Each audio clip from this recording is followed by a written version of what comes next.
In that moment, they were no longer soldiers fighting for opposing causes. Elizabeth dropped to her knees beside Thomas, her hands trembling as she stroked his forehead.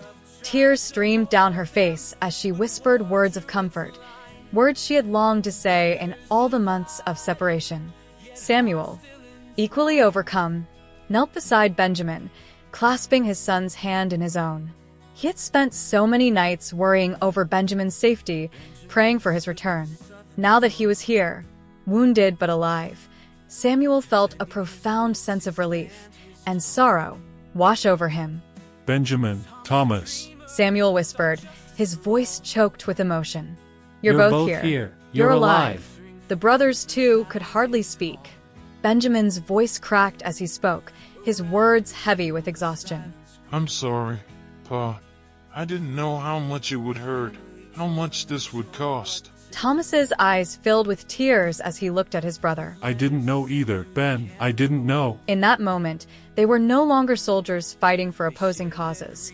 They were brothers, two young men who had been torn apart by the war, but who, in their suffering, found a bond stronger than any political ideology.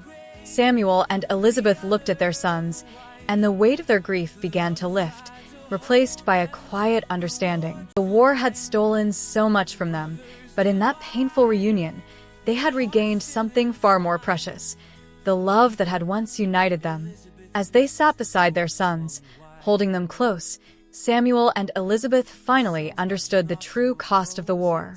It wasn't just the battles fought on the fields, it was the toll it had taken on families, on brothers, on the very fabric of society. They understood now that the fight for freedom, for justice, for equality, it came at a price far greater than any of them had anticipated. The scars of war were not just on the body, but on the heart, on the soul.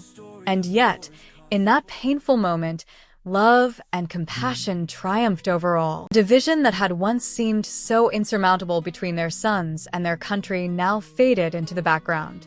They were simply a family again, united by a common bond of love, a bond that the war had not been able to destroy. Samuel and Elizabeth held their sons through the long hours of the night, comforted by their presence, even as the weight of what they had lost hung heavily in the air. The world outside might still be at war, but in this small moment, they found peace, a peace built not on victory or defeat, but on the power of love and the unbreakable ties of family.